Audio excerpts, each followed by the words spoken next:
안녕하세요. 손년입니다. Looks like half are using receiver and half are not. So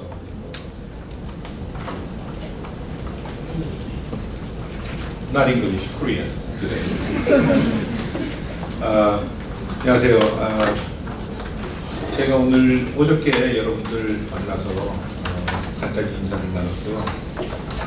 오늘 주제는 한국의 외교입니다. 외교 정책 이슈인데, 한국의 외교, 한국은 이미 굉장히 큰 나라라 외교 정책 분야도 굉장히 다양하고 많은 분야에서 많은 이슈들이 있고 그것을 다뤄오고 있는데, 그 많은 것을 다 2시간 내에 할 수는 없잖아요. 이게 학교로 얘기하면 한 세메스터의 얘기를 해야 되는 건데, 그 세메스터에 다룰 내용을 2시간에 다 집어넣어서 하면 여러분들이 지구에서 견딜 수가 없을 거예요. 그래서 오늘 그 얘기를 하려고 하는 것은 한국의 외교정책 결정자 입장에서 여러분들이 지금 마주하고 있는 챌린지들, 큰 고민들, 이런 것들이 있을 거예요. 그것을 통해서 그러니까 한국의 외교정책, 다시 말해서 한국의 내셔널 인트러스트가 있고, 그 내셔널 인트러스트는 거의 모든 나라들이 다 마찬가지잖아요. 어떻게 하면 그 자국의 시큐리티를 지킬 수 있을 것인지, 안전하게, 그리고 경제적으로는 그 프로스페리티를 어떻게 유지할 수 있을 것인지, 또 사회적으로는 어떻게 안정되고 질서가 유지되는 그런 것들을 갖다가 얻을 수 있을 것인지가 중요한 내셔널 인트러스트고, 그 내셔널 인트러스트를 추구하는 데 있어서 몇 가지 한국의 외교 정책을 결정하는 사람들은, 외교 정책 결정가들은 크게 한 3가지 정도의 챌린지가 하고 지금 마주하고 있다라고 우리가 얘기를 할 수가 있을 것 같아요. 이를테면 여러분들이 지금 한국에서 이렇게 살면서 그동안에 겪어왔던 일종의 그 외교 문제, 외교 정책적인 문제, 혹은 국제 문제 중에서 가장 많이 접했던 게 뭔가요? 노스 코리아, 그렇죠? 그리고 요즘은 this week, last week, Japan. 그렇죠? 또 일본 문제가 터지기 바로 전에는 어떤 일이 있었냐면은, 여러분들 화웨이 알죠?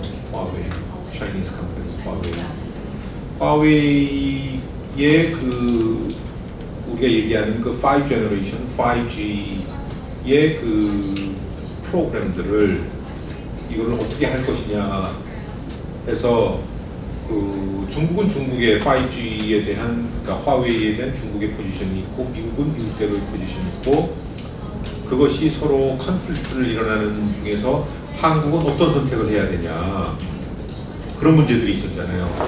그래서 우리가 지금 일본 문제를, 재팬 문제를 지금 벌써 한 달 동안 씨름을 하고 있는데, 그 문제를 다루고 있는데, 그 바로 전에는 그 US-차이나 문제가 있었고, 그 US-차이나 문제, 그 전에는 노스코리아 문제가 있고, 그렇죠? 그러나 이런 문제들이 큰 챌린지긴 하지만, 그 챌린지에 대해서 나름 한국 정부는 잘 대응을, 이런저런 방식으로 대응을 해오고 있어요. 그래서 여러분들이 여기 지금 한국에 와서 살면서 공부하는 거 아니에요? 그렇죠? 정말 노스코리아가 serious threat이다, 언제 전쟁이 일어날지 모른다 그러면 여러분들 한국에 안 왔을 거고, 그렇죠? 그 다음에 US-차이나 컨플릭트로 한국이 정말 아무것도 못하고 헤맨다, 그러면 전화해 가면 좀 위험하다, 이런 생각을 할 거고, 일본하고 이렇게 돼 있는데 정말 에코노믹 워가 일어난다, 그리고 그 에코노믹 워가 스필오버가 있어나가지고 시큐리티에도 문제가 된다, 그러면 이 나라에 올 생각을 안 했겠죠, 그렇죠? 그런 것들이 그 지금 한국이 당면하고 있는 여러 가지 문제인데 그런 것들을 어떻게 대응을 해왔고 앞으로 어떤 과제들이 있는 것인지에 대해서 오늘 좀 얘기를 하려고 합니다. 크게 보면 세 개의 챌린지를 우리가 오늘 얘기를 할 거예요. 첫 번째는 US-China Strategic Competition입니다. 미중의 전략적 경쟁이 한국에 어떤 영향을 미치고 있는지라고 하는 게 첫 번째고요. 두 번째는 반세계화, anti-globalization의 물결이라는 게 있습니다. 그것이 어떤 영향을 지금 미치고 있는지, 이것은 주로 경제적인 차원에서 얘기가 될 거예요. 그리고 마지막은 민족주의, nationalism과 identity, clash에 관련된 문제입니다. 그것이 오늘 지금 우리가 겪고 있는 일본과 한국 간의 일종의 클래시가 있잖아요. 그렇죠?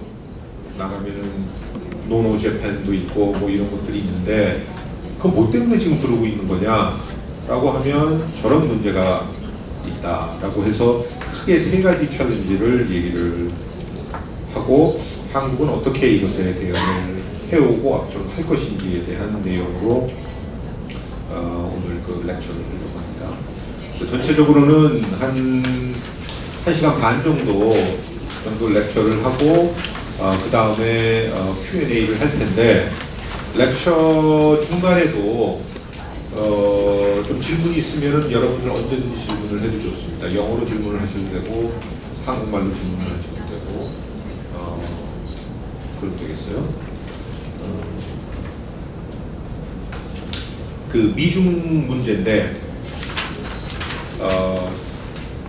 미중 간의 지금 경쟁, 스트래티직 컴피티션이라고 얘기를 할 때 스트래티직 컴피티션, 단순한 컴피티션이 아니라 스트래티직 컴피티션이라고 얘기를 하는 것은 이게 양국의 굉장히 큰 문제라는 것인데 우리가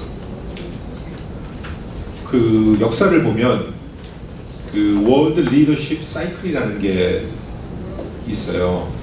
그래서 이것은 지난 한 500년 동안의 그 패턴을 보면 저기에 그 라이징 파워가 등장을 해서 쭉 올라오면서 기존의 파워, existing 파워하고 컨플릭트가 있고 글로벌 워가 있습니다. 그리고 거기서 승리한 국가가 월드 리더가 돼서 올라가고 그 다음에 그 월드 리더는 디클라인 하기 시작해서 어느 순간인가는 그리고 디클라인 하면은 새로 등장하는 파워와 또 다른 클래시가 있고 그래서 워가 나타나고 이것이 한 100년에 한 번씩 이런 사이클이 있었다. 그러니까 스페인이 라이즈를 그 다음에 포르투갈이 라이즈를 했고 그렇죠? 그 다음에는 네덜란드가 라이즈하고 그 다음에는 브리튼이 라이즈를 하고 그 다음에는 유나이티드 스테이츠, 미국 이렇게 해서 라이즈 앤 폴이 있었는데 그 라이즈 앤 폴이 전체적으로 봤을 때는 한 100년을 유니트로 해서 있어 왔다는 거예요. 그런 것 같아요. 그거는 역사에서 그렇게 나와 있어요. 문제는 이 역사가 다시 리피트 하느냐 하는 거죠. 이 100년인데 이걸 그대로 하면 가령 20th century 여러분들이 그때 태어났을지 잘 모르겠어요. 태어났겠죠, 그렇죠? 보면 글로벌 워가 있었습니다. 월드 워 1, 월드 워 2, 그렇죠? 그것을 통해서 미국이 라이즈를 하고 그 다음에 미국이 디클라인 하기를 시작합니다. 그리고 컴페티터로 차이나가 이렇게 올라오죠. 그래서 지금은 아마 이 스테이지 정도에 된다고 이 월드 리더십 사이클을 얘기하는 사람들은 얘기를 합니다. 이제는 미국이 라이즈 한 지 벌써 100년 됐잖아요. 그럼 이제 그 차이니즈 라이즈가 우리가 지금 있고 그래서 차이나가 월드 리더가 될 것인지 다시 말해서 헤제모니 될 것인지 패권 국가로 등장을 할 것인지에 대해서는 우리가 지금 봐야 되는 거죠. 이게 100년 단위라지만 모든 역사가 꼭 100년씩 리피트하는 건 아니니까. 그래서 이것을 얘기를 할 때 좀 상대적으로 네거티브하게, 다시 말해서 정말 전쟁이 일어난다 라고 하는, 그러니까 월 트랩으로 갈 가능성이 상당히 높다라고 보는 얘기들을 소위 하는 것이 투시디디스 트랩이라고 얘기를 합니다. 투시디디스 트랩에 대해서 여러분들 들어보셨죠, 그렇죠? 그게 뭐냐 하면은 그 투시디디스라고 하는 이 사람은 그리스의 히스토리안인데, 그 그리스의 히스토리안이 팔로포네이션 워가 있었어요. 옛날에 그 팔로포네이션 워는 핵심적으로 아테네와 스파르타, 에덴스와 스파르타 사이의 전쟁인데, 그 전쟁이 The First Peloponnesian War는 15년 동안 했어요. 그리고 15년을 쉬었어요. 아르미스티스가 있었고, 그리고 나서 다시 30년을 싸웠어요. The Second Peloponnesian War. Altogether 60년. 그 싸움은 핵심적으로 뭐냐 하면 이겁니다. Rising Power는 기존의 질서에, existing order에 불만을 갖게 돼요. 왜냐하면 existing order라고 하는 것은 기존의 파워의 인트레스트를 갖다가 서브하는 것이기 때문에, 그렇죠? 그러나 내가 점점 커지게 되면서 내 쉐어를 요구를 하게 되는 거죠. 그렇게 요구를 하게 되면서 점점 기존 체제에 불만을 갖게 되고, 따라서 기존 체제를 디레지티메이트 합니다. 그 기존 체제의 정당성을 부인하려는 여러 가지 노력들을 하게 되고, 그리고 그것에 따라서 기존의 그 패권국과 그 패권의 연합들을 깨려고 여러 가지 노력을 한다는 거예요. 지금으로 얘기를 하면 지금의 existing order는 미국 중심 질서잖아요. 거기에 Chinese rise가 있었어요. 간단히 또 다른 얘기를 하면은 1980년대, 30년 전에는 Japanese rise가 있었어요. 20년, 30년 전에는. 그래서 그 Japanese rise가 있을 때 일본은 existing order, US order에 대해서 불만을 점점 많이 갖게 돼요. 왜냐하면 기존의 질서가 일본의 인트레스트보다는 American interest를 더 서브한다고 생각을 했으니까. 그러나 그것에 대해서 미국이 그 The Rising Power를 디터하거나 슬로우 다운하는 여러 가지 정책들을, 수단들을 피합니다. 경제적으로나 군사적으로. 그래서 일본은 라이즈에 실패를 했잖아요. 그 당시에 30년 전에.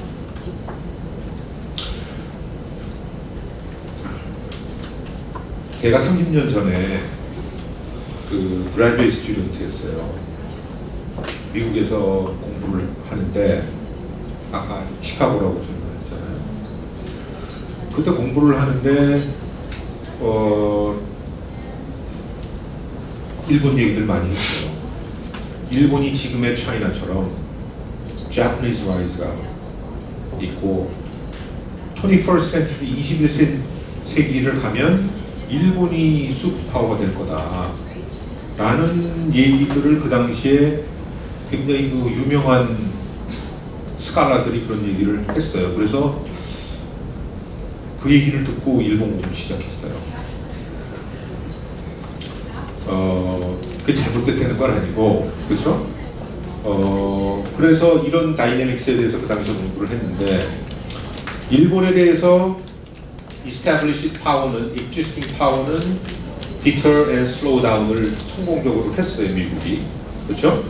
그래서 일본은 지난 30년, 20년 동안 그 per capita GDP growth가 1%, 0에서 1% 정도밖에 안 되는 그런 그 일이 있던 것처럼, 지금의 차이나가 라이즈를 하는 데 있어서 차이나는 미국 중심 질서에 대해서 불만을 갖게 되고, 따라서 미국 중심 질서가 정당하지 않다라는 여러 가지 얘기들을 하게 되고 그 자기 편을 만들려고 하는 그런 여러 가지 전략들을 펼치게 되고 미국은 중국의 부상을 The Rise of China를 디터하거나 슬로우 다운 하려고 여러 가지 정책들을 피기 시작한다. 지금 우리가 보고 있는 US-China 트레이드 컨플릭트가 있잖아요.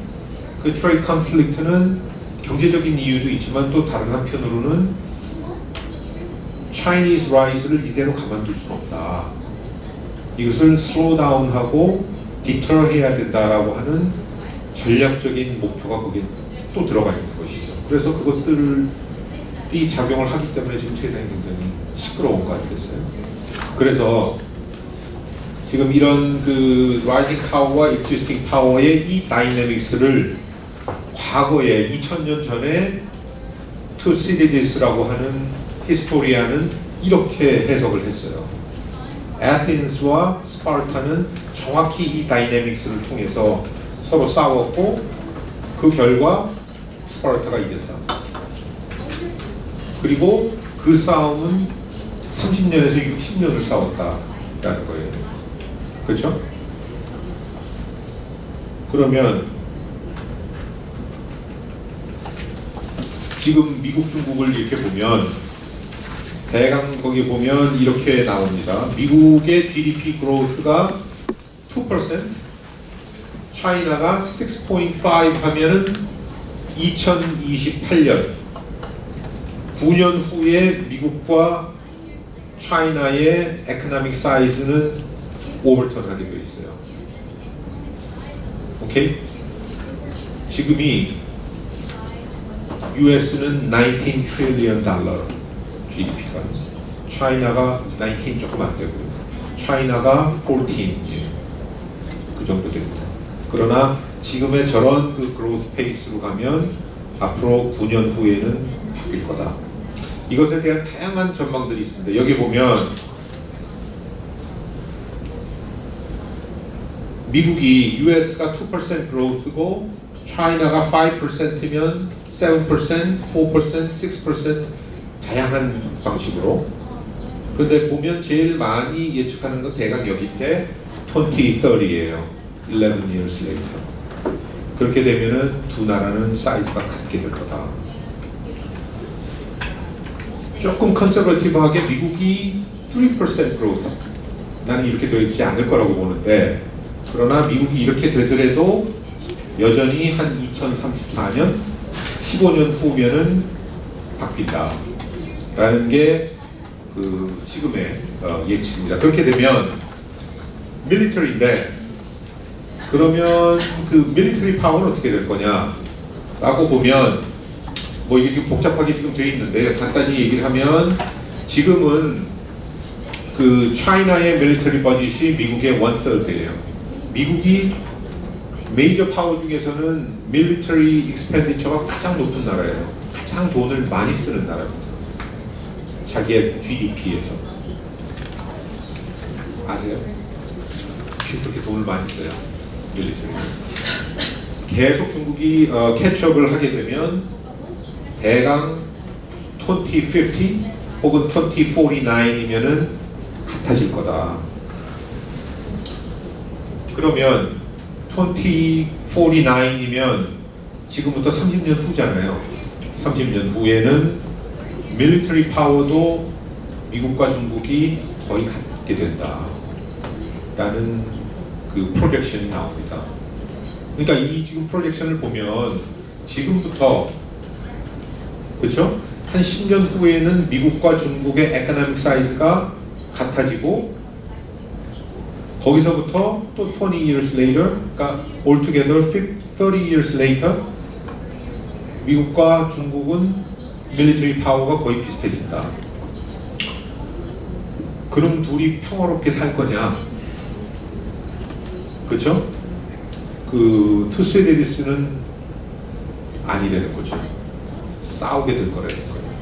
그러면 지금부터 앞으로 30년 후까지는 그런 일이 벌어질 가능성이 상당히 높다.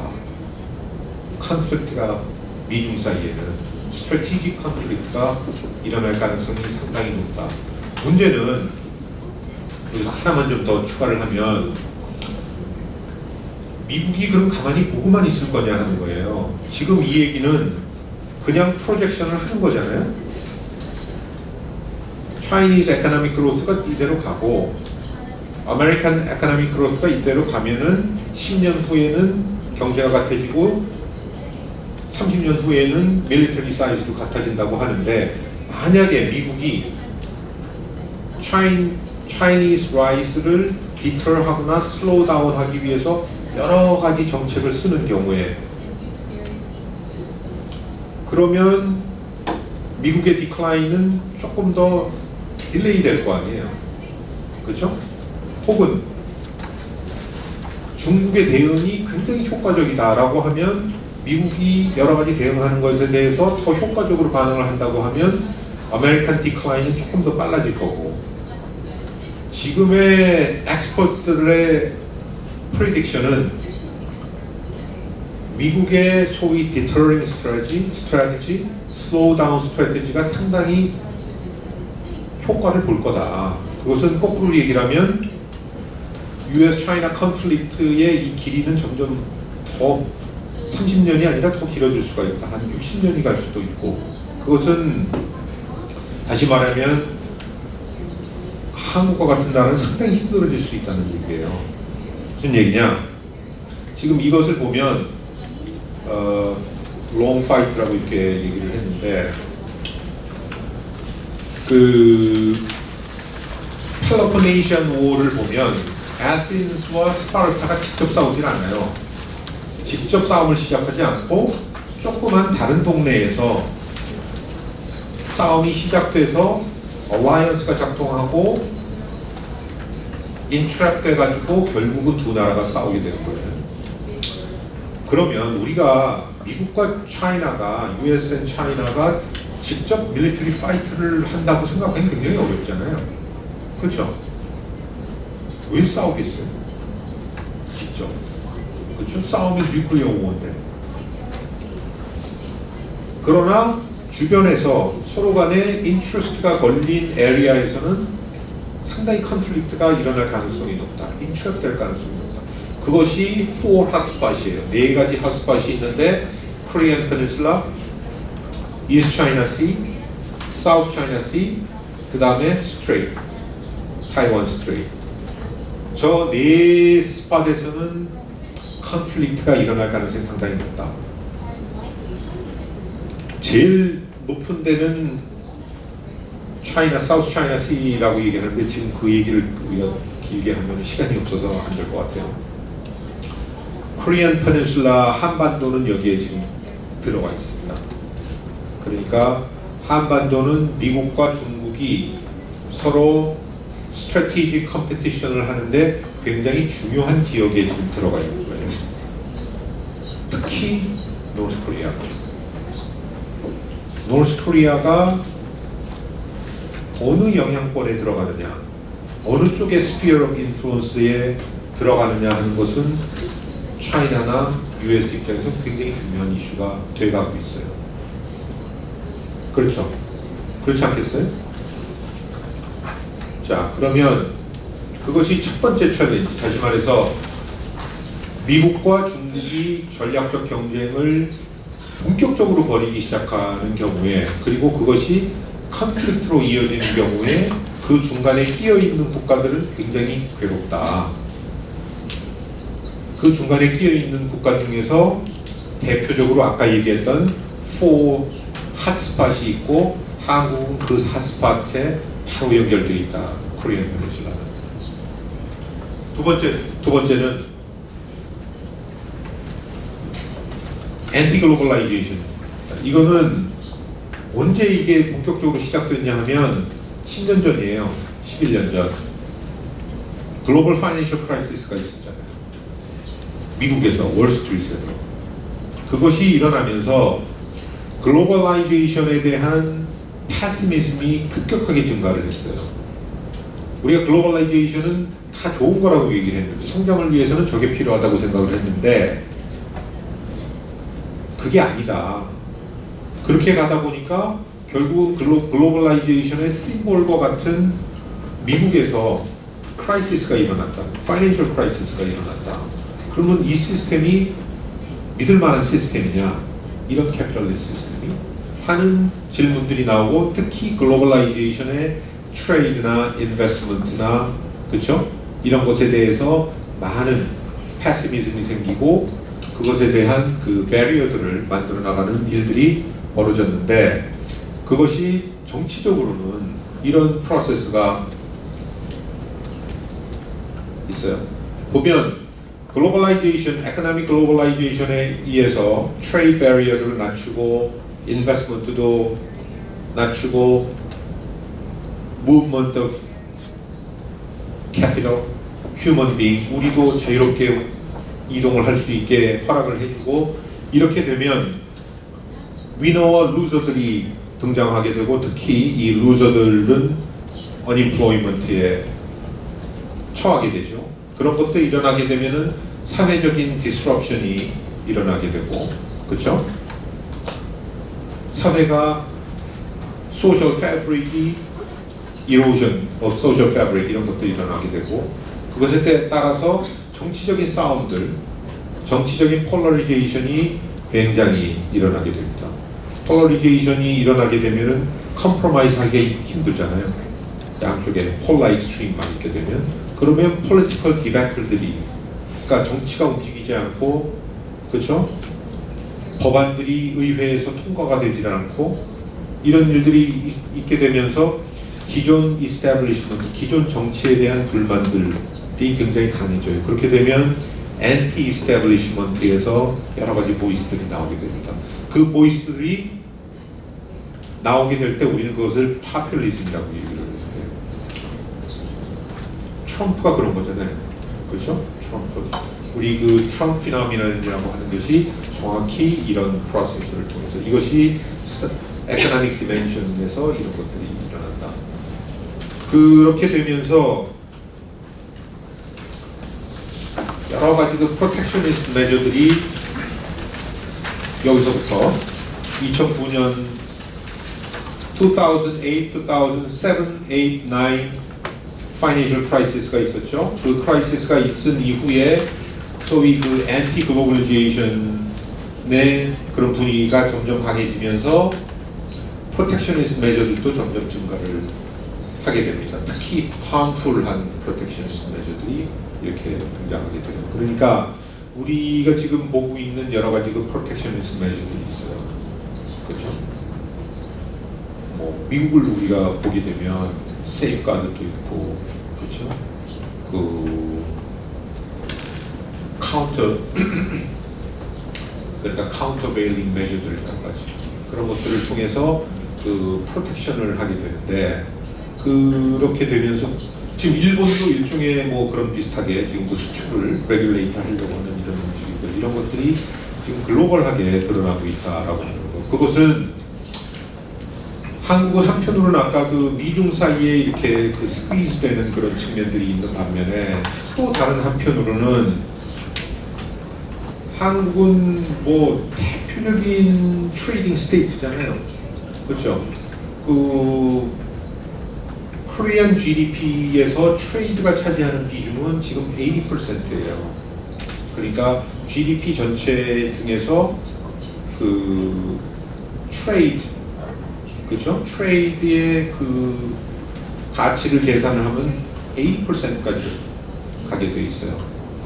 이것도 좀 낮아진 거고, 왜냐면 이런 글로벌, 이런 그 엔티 글로벌리제이션 때문에 그 트레이드 규모가 점점 떨어지면서 불과 3년 전까지만 해도 100%였어요, 우리나라는.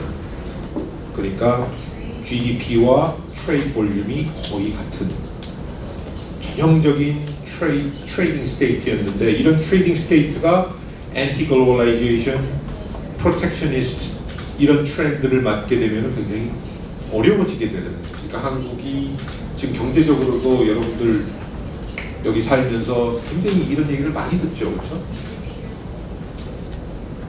한국의 에코노믹 그로스가 지금 2%까지 떨어졌다. 언임플로이먼트 점점 높아지고 있다. 우리 사회에서의 위너와 루저가 있는데, 위너들이 뭐 위너 택시 러울까지는 아니더라도 90%는 다 그쪽으로 가고 있고, 로어 90% population이 한 10% 정도를 차지하고 있다. 이런 것들이 미국에서 얘기하는 것처럼 여기서도 같이 반복이 되고 있는데, 그런 현상들이라는 게 우리만의 문제는 아니고 글로벌한 트렌드고, 그것을 코리아는 굉장히 직접적으로 지금 받고 있다라고, 굉장히 큰 외교 정책적으로 foreign policy에서 이 문제 굉장히 중요한 문제다. 그래서 뭐 이런 보면, 그럼 이 모든 문제가 구체적으로 어디서 나오는 거냐? 글로벌한 피노미넌이긴 하지만 아주 구체적으로 얘기를 하면 US and China예요. 이것도 그 US는 트럼프예요. 트럼프 리스크라고 표현을 했습니다. 트럼프 리스크라고. 그 트럼프는 그 트레이드를 리밸런스를 하려고 하고, 그 한국도 미국에 대해서 그 트레이드 서플러스를 내는 국가입니다. 따라서 타겟이 되어 왔어요. 그래서 그 트레이드 서플러스를 줄여라. 다시 말해서 미국과의 트레이드의 리밸런싱을 하라는 디맨드를 굉장히, 프레셔를 굉장히 강하게 받고 있고요. 미국은 그 속에서 굉장히 economic nationalist behavior를 보이고 있어요. 그래서 저 잘 알죠? Buy American, Hire American이라고 해서 그런 것들이 있었고, 그 다음에 그 트레이드 룰 관련해서도 우리는 글로벌 트레이드 룰이 있습니다. 그렇죠? WTO나 혹은 여러 가지 그 트레이드 어그리먼트에 따라서 셋업이 된 트레이드 룰들이 있는데, 그리고 또 놈들이 있는데, 그것들이 미국에서는 지금 많이 깨지고 있어요. 그 깨지고 있는 것은 미국은 내셔널 서버리티를 우선해요. 다시 말해서 미국의 국내법이 글로벌 트레이드 룰보다 더 우선순위다. 프라이어리티가 미국의 국내법이 있다. 이렇게 얘기하면은 굉장히 곤란할 거 아니에요. 그렇죠? 그런 일들이 지금 벌어지고 있고, 차이나는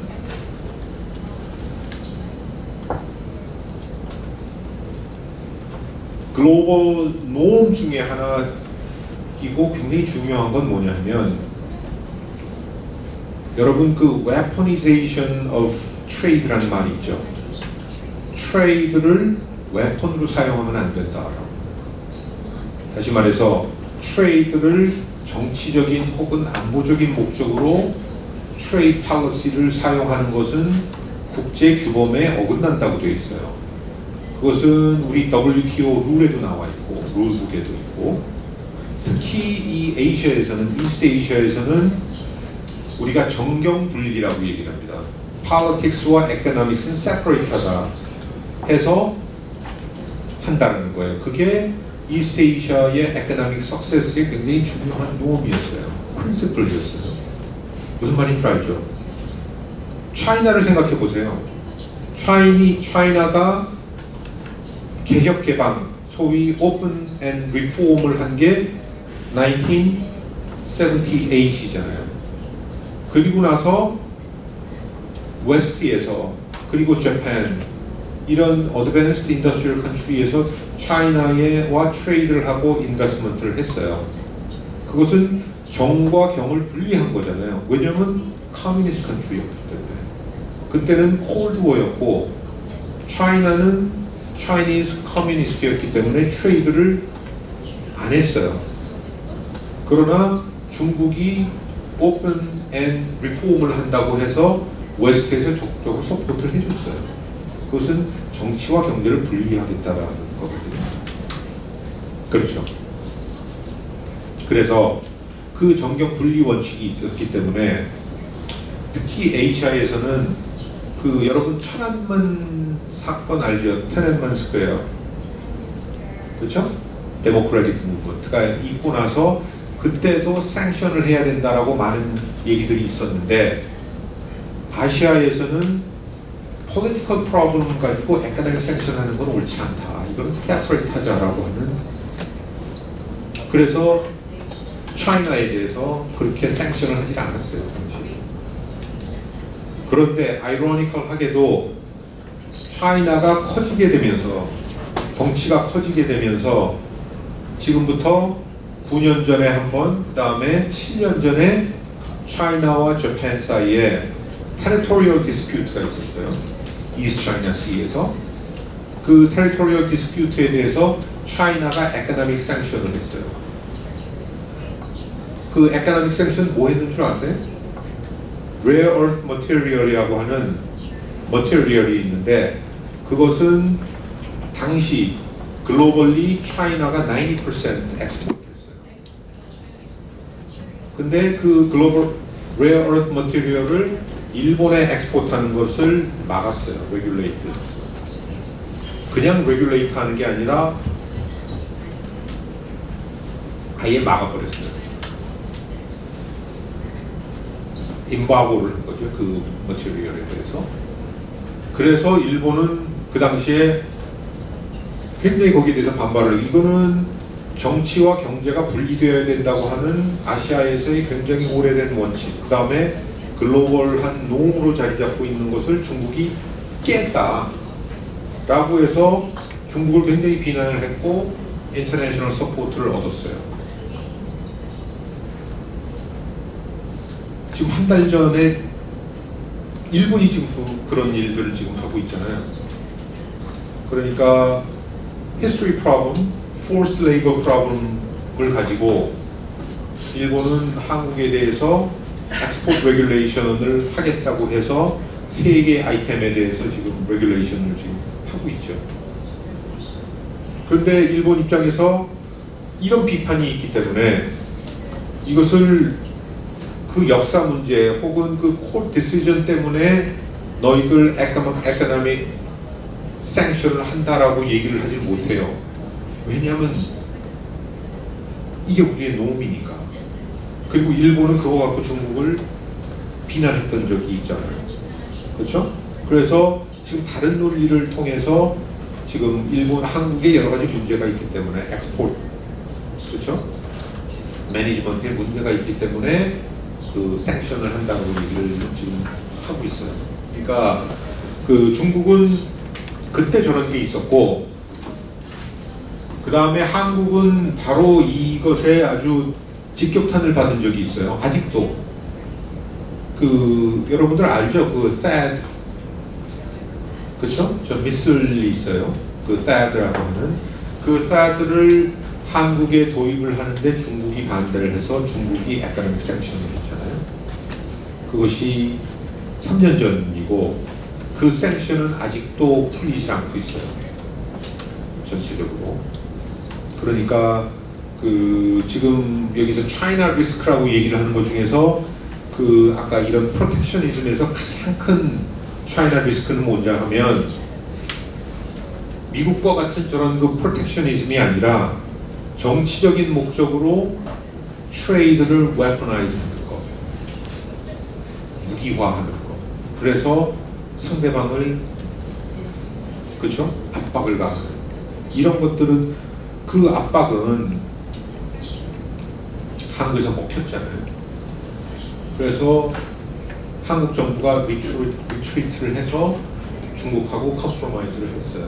컴프로마이즈를 했음에도 불구하고 여전히 사드 문제는 아직도 남아있고 중국은 며칠 전에도 사드 문제는 아직 해결이 되지 않았고 한국의 움직임을 주시하겠다고 얘기하고 있어요.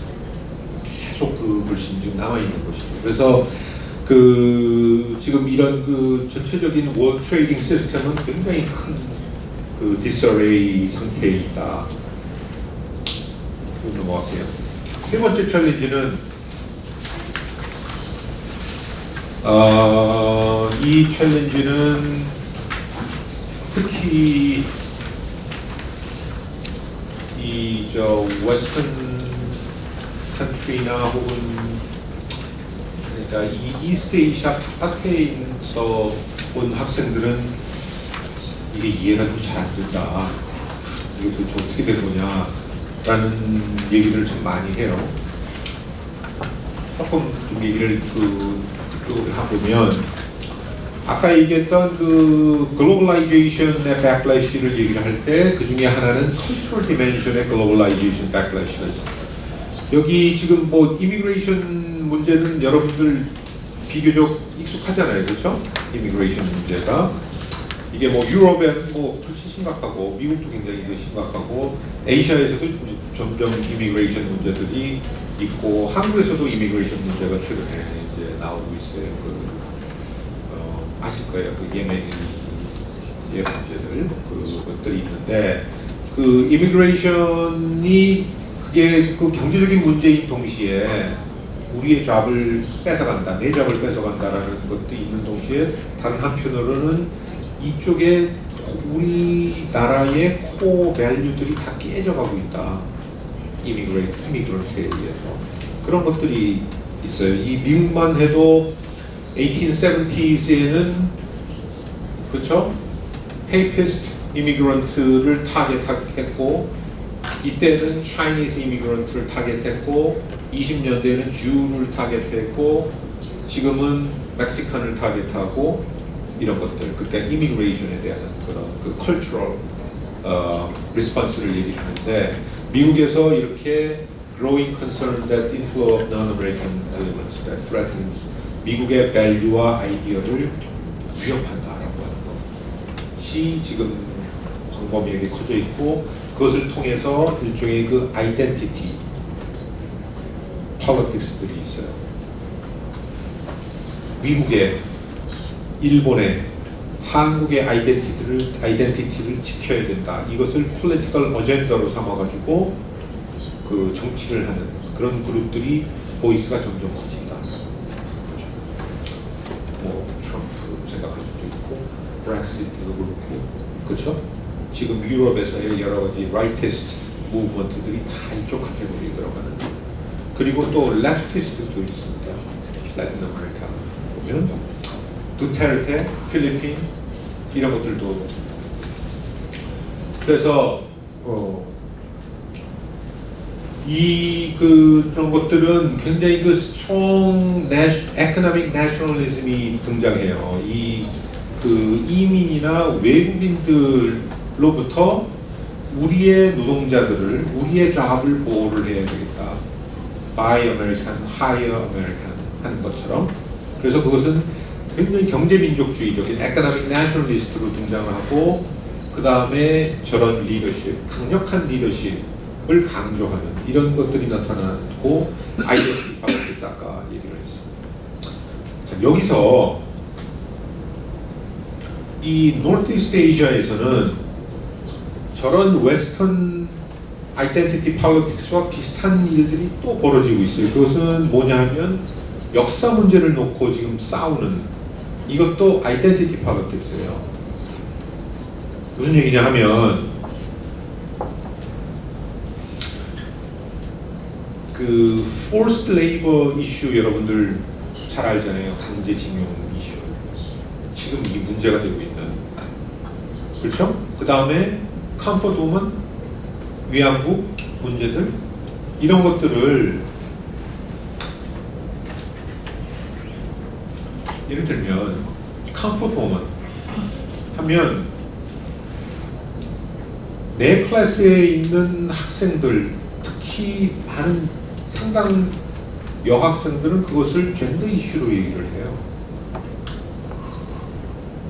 무슨 뜻인 줄 알죠? comfort woman 이게 그 일본 제국주의 Japanese colonialism 그 다음에 war 그렇죠? 이것의 이런 문제보다는 wartime sex slave 이런 차원으로 해서 이거는 일본만의 문제가 아니고 무슨 말인지 알잖아요. 전쟁하면은 다 레이프가 있고 섹스 슬레이브가 있고 이런 것들이 상당히 유니버설한 문제이기 때문에 그렇게 문제를 받아들여요. 그런데 일본에서는 이게 무슨 문제냐면 지금의 일본 정부의 아베 신조라는 리더십은 이 사람은 라이티스트예요. ideologically. 그러나 ideologically rightist지만 behavior가 다 rightist policy로 나오진 않아요. 당연히 그럴 수밖에 없죠. 그렇죠? 그런데 이 문제에 대해서는 그 컴포트 우먼이나 포스 레이버의 문제에 있어서는 어떻게 생각을 하냐면 아베 신조라는 아베 수상은 프라임 미니스터 아베는 그 지금 일본이 이렇게 스태그넌트한 이유는 우리 지금 그 젊은 영 제너레이션이 언페이트리어틱한 거예요. 충분히 내셔널리스틱하지 않다는 거예요. 왜 그런 일들이 벌어졌냐? 교육을 잘못 받아서. 무슨 교육을? 히스토리 에듀케이션을 잘못 받아서. 일본의 히스토리 에듀케이션은 일본의 레프티스트들이 그걸 썼고 그 레프티스트 히스토리는 아메리칸 아큐페이션 동안에 써진 거다. 알죠 여러분들? 아메리칸 아큐페이션. 일본이 1945에 지고 나서 아큐페이션이 있었어요. 그 아큐페이션, 미국의 아메리칸 아큐페이션 몇 년 했는 줄 알아요? 6년 동안 아큐페이션 했어요. longest history of occupation. 6년 동안 아큐페이션을 하면서 역사교 책이 나왔는데 그 역사라는 것은 wartime이나 콜로니얼리즘 그것에 대한 일본의 히스토리인데 그 히스토리는 일종의 victor's justice로 썼다. 승자의 역사책을 쓴 거다. 무슨 말인 줄 알아요? 미국의 인트레스트가 담겨있는 역사를 쳤고 일본은 vanquished. 일본은 루저이기 때문에 일본의 목소리가 거기 들어가 있지 않다. 따라서 그 잘못된 역사를 배웠기 때문에 일본이 스태그넌트하게 지금 이렇게 스태그네이션이 굉장히 오랫동안 지속되어 왔고 일본을 리바이벌 하려면 그렇죠? 다시 임파워하기 위해서는 여기부터 문제를 해결을 해야 된다. 이렇게 되면 지금 그 문제는 뭐냐면은 war와 콜로니얼리즘을 굉장히 네거티브하게 역사책에 적어놨는데 그게 꼭 그렇게 나쁜 건 아니다. 일본이 당시에 서바이벌 하기 위해서는 어쩔 수 없이 컬러니를 갖게 되고 그렇죠? 전쟁을 하게 되고 그렇게 해서 서바이벌 한 건데 이것을 다 나쁜 히스토리로 만들게 되면은 그거는 잘못된 거다 라고 하는 일종의 히스토리컬 리비저니즘을 얘기를 하는 사람이에요. 이 사람 입장에서 wartime에 혹은 colonial period에 forced labor나 혹은 comfort woman 이런 것들이 자꾸 하이라이트 되는 것은 일본의 national identity, 자기가 생각하는 national identity를 부정하는 그런 얘기가 될 거예요. 무슨 뜻인지 알겠죠? 이해가 되나요? 근데 그 부정은 한국에 대해서는 한국에서는 또 어떻게 생각을 하냐면 그런 그 콜로니얼리즘이나 wartime에 우리가 겪었던 그 서퍼링들은 코리안 내셔널리즘의 굉장히 중요한 파트예요. 근데 그게 아니다라고 얘기하면은 우리의 내셔널 아이덴티티에 또 문제가 생기는 거잖아요. 그러니까 클래시가 있을 수밖에 없어요. 컴포트 우먼 이슈를 이것을 제 클래스에 있는 여학생들이 이건 젠더 이슈다. 이건 wartime 섹스 레이버리와 관련된 문제고 유니버설 프로블럼이고 이것은 유니버설하게 인터내셔널리 문제를 풀어야 된다라고 문제를 보는 게 아니라 이 문제는 내셔널 아이덴티티에 딱 걸려 있는 문제이기 때문에 양보할 수 없다. 이렇게 해가지고 서로 클래시가 일어나면은 그런 싸움밖에 안 나는 거죠, 그렇죠? 그래서 한일 간에는 이 문제에도 그렇게 걸려 있고 징용 문제도 좀 그렇게 걸려 있어요. 일본에서는 일본의 지금 우리가 징용이라고 얘기를 하는 거는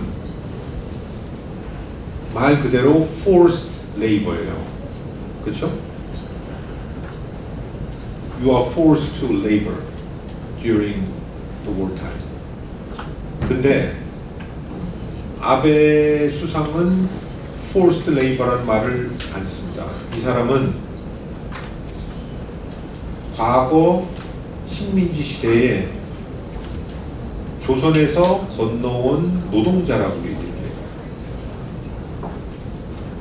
Worker who migrated from Korean Peninsula. 의미가 상당히 다르잖아요.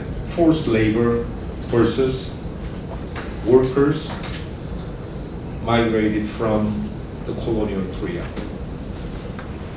그러니까 그 forced 강제됐다라고 하는 것을 받아들이지 않아요. 그러니까 이게 지금 그렇게 딱 걸려 있는 문제라 이것은 서로 간에 특히 일본에서는 지금 일본 정부의 아베 정부에서는 이게 아이덴티티에 딱 내셔널 아이덴티티가 걸려 있는 문제고 따라서 이 컨플릭트가 계속 있을 수밖에 없다. 그래서 우리는 지금 그 한일 간에는 그 문제들이 이게 그 시간이 지나면 지날수록 이 문제가 점점 더 약해져야 되는데 왜냐하면 1945년 이전에 일어난 일이기 때문에 그러나 지금 점점 강화되고 있는 것은 지금 이런 아이덴티티 폴리틱스들이 지금 있기 때문에 그렇다.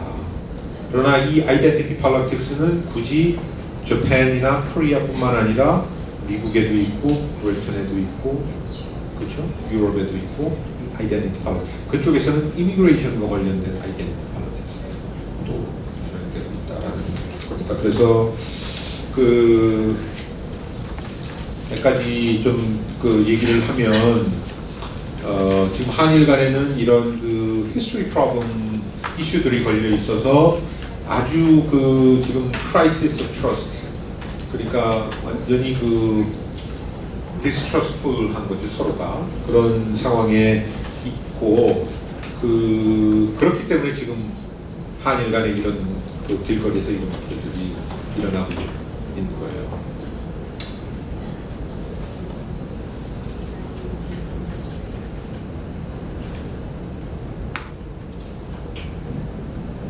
그 지금 여러분들 그 노노 재팬이라는 걸 아시죠? 들어봤죠? 노노 재팬.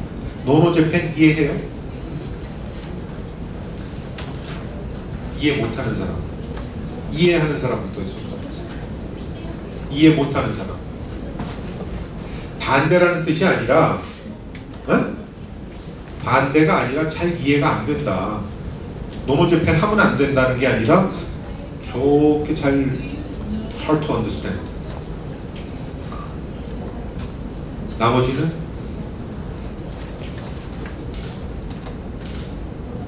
What do you think? I mean, I understand it, but it's like Japanese fear.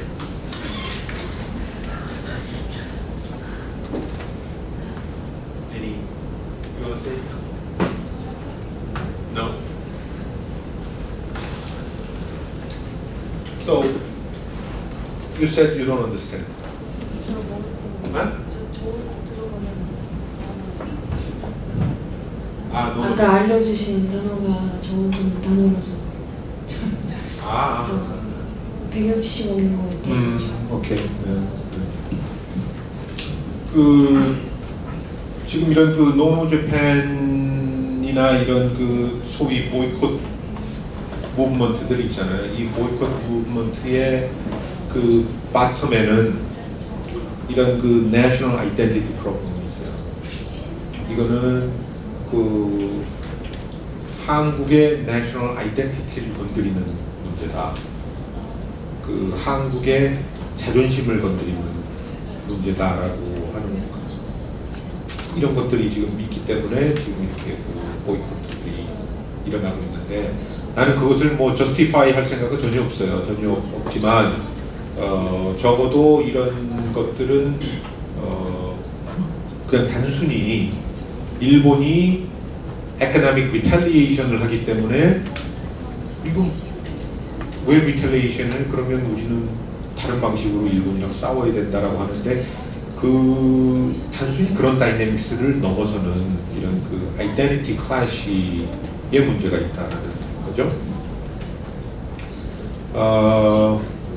그래서 뭐 이게 좀 EAI에서 여태까지 퍼블릭 오피니언 폴을 이렇게 쭉 해왔는데 2013년 한 7 years 전체적으로 보면 그 일본에 대한 그 good image, 일본에 대한 favorable image는 12%에서 31%로 이렇게 쭉 올라가고 있어요. 이미지가 상대적으로 좋아지고 있고, 그러나 일본에서는 오히려 이미지가 점점 나빠지고 있고, 한국에 대한 이미지가. 그것이 지금의 트렌드인데, 따라서 지금 아베 정부가 한국에 대해서 굉장히 anti-American policy를 하는 것에 대해서 일본의 퍼블릭들은 상당히 서포트를 지금 하고 있어요. 거기에 대해서. 근데 한국에서는 지금 특히 그 지금 저기서 31.7%가 favorable을 하다고 일본을 보고 있는데, 그 중에서도 20세? 그러니까 20대 제너레이션에서는 42%고 10대는 57%예요. 57%.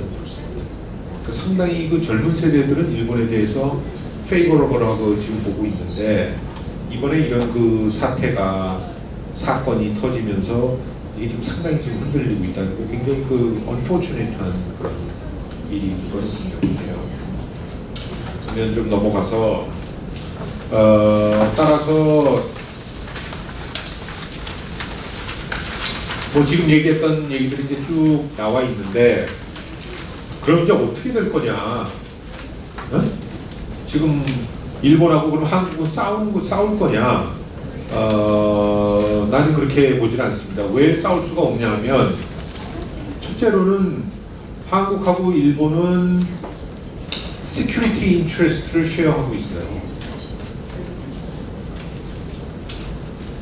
일본 사람들은 한국이 그 일본의 안보를, 시큐리티를 위협한다고 생각하지 않고, 한국의 많은 사람들도 일본이 한국의 안보를 위협한다고 생각하지 않아요. 그렇죠? 그런 생각해요. 일본과 한국이 밀리터리 컨플릭트가 일어나는 거다? 굉장히 생각하기 어렵잖아요. 아마도 독도? 그렇죠? 독도에 무슨 그 자파니스 네이비가 그쪽으로 온다? 그러면 한국 사람들 싸우고 나갈 거예요. 그거 말고는. 그리고 일본에서 네이벌 포스를 독도에다가 해가지고 그거를 아큐파이 하겠다라는 생각을 과연 할 수 있을까요? 독도가 뭔데? 그렇죠? 그러니까 그거를 제외하고는 시큐리티 인트레스트는 대강 한국과 일본 간에는 컨버지 해요. 다시 말해서 양국은 미국과 얼라이언스 파트너잖아요. 그렇죠? 그리고 시큐리티 차원에서도 적어도 노스 코리아에 대해서는 한국과 일본의 인트레스트는 똑같아요. 뭐냐? denuclearization of North Korea. 이거에 대해서는 완전히 일치해요. 한 가지 차이는 차이나예요. 차이나에 대해서 어떻게 생각하냐? 일본은 차이나를 에니미로 보는 거냐? 한국은 에니미로 보지 않아요. 일본은 에니미로 보는 사람들도 있고 그렇지 않은 사람들도 있어요. 그러나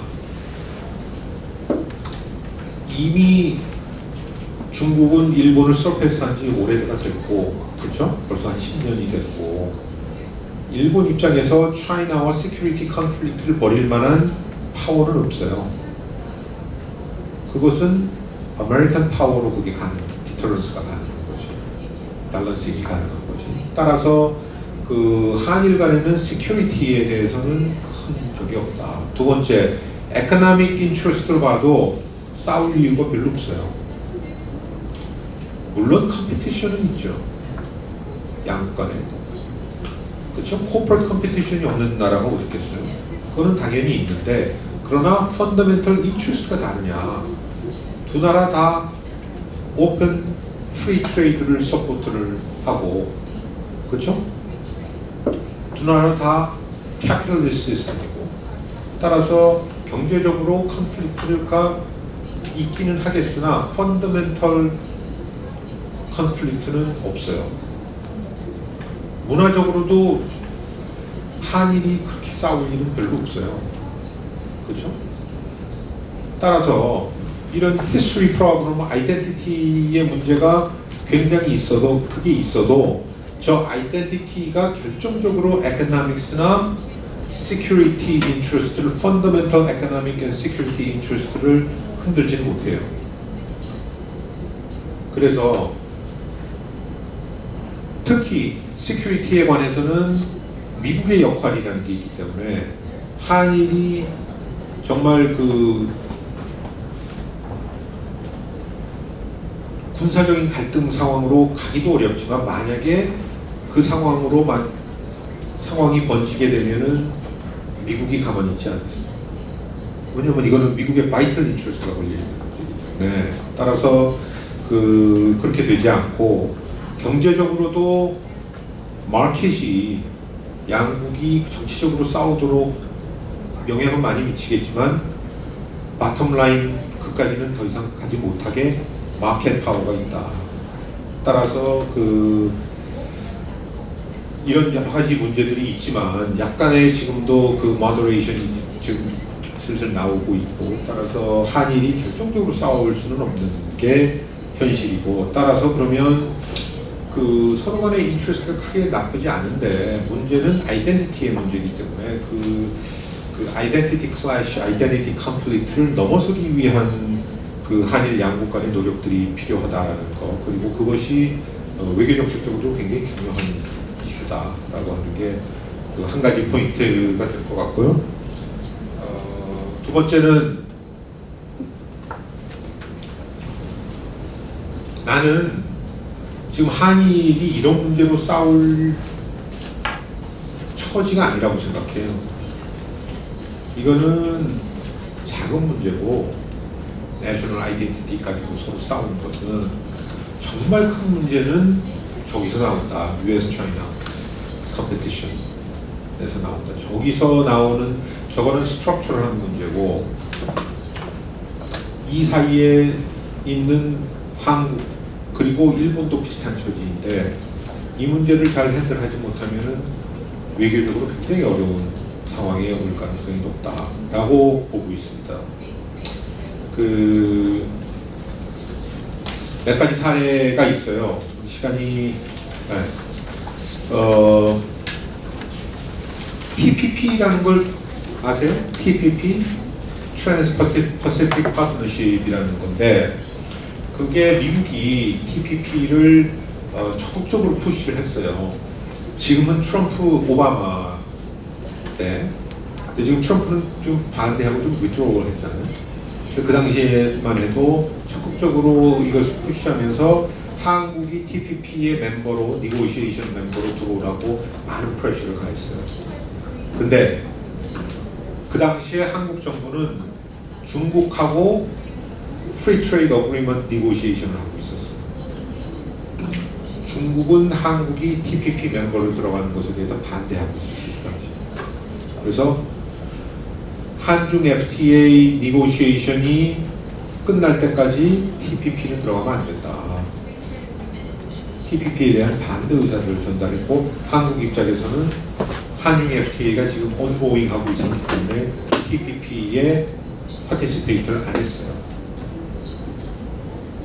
이거는 뭐냐면 우리의 national economic interest를 calculate 했다면 다른 결론이 나왔을 텐데 US China 컴피티션이 걸렸기 때문에 선택을 하기 굉장히 어려웠다.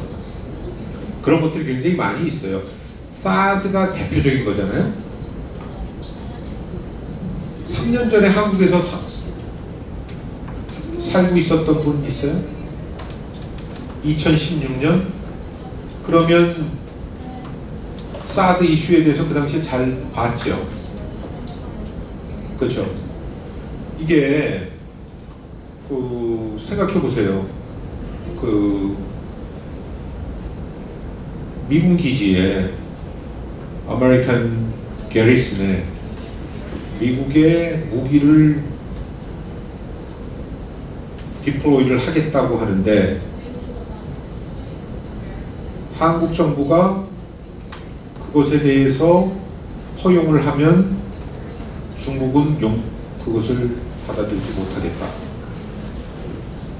라는 게 스토리잖아요. 그렇죠? 미군이 미군 부대에 미국 무기를 인트로듀스 하는 것에 대해서 한국 정부가 그것을 반대하지 않으면 한국 정부의 샌션을 강하겠다고 하는 게 차이나의 당시의 포지션이고 지금도 그 포지션이에요. 그 굉장히 난감한, 그렇죠? 굉장히 그 난감한 사태가 발생한 거예요, 한국 정부로서. 그래서 굉장히 그 어려움을 겪었어요. 3년 동안 이 문제가 벌어져서. 얼티미틀리 한국 정부는 그 디플로이먼트에 대해서 예스를 했고, 예스를 한 바로 그 다음 날부터 샌션이, 에코노믹 샌션이 시작됐어요. 그러니까 그런 리스크가 지금 있는 거예요, 한국에는.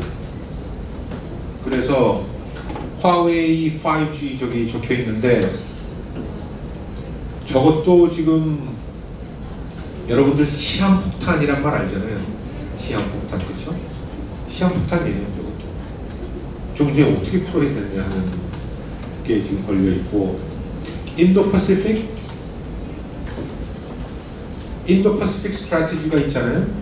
그 인도-패시픽 스트래티지는 미국과 일본이 지금 하고 있는 스트래티지인데, 인도-패시픽, 그쵸? 에리아에서 코어퍼레이션 하자고 하는 것인데, 저기에 대해서 한국이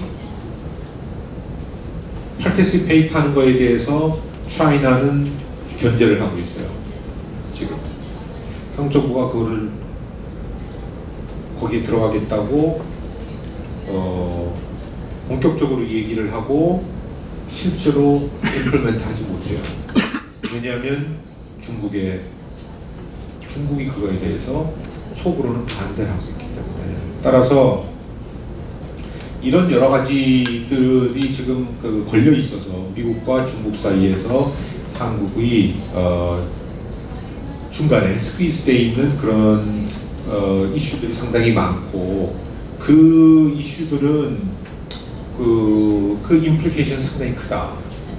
따라서 그 제2의 사드 사태 같은 게 충분히 있을 수가 있고, 그렇죠? 또 잘못하면은 그 트럼프 리스크가 또 있고, 따라서 이 미중 사이의 컴피티션이 걸려 있는 속에서 한국이 그것을 매니지하는 것은 한국 외교의 최대의 과제가 됩니다.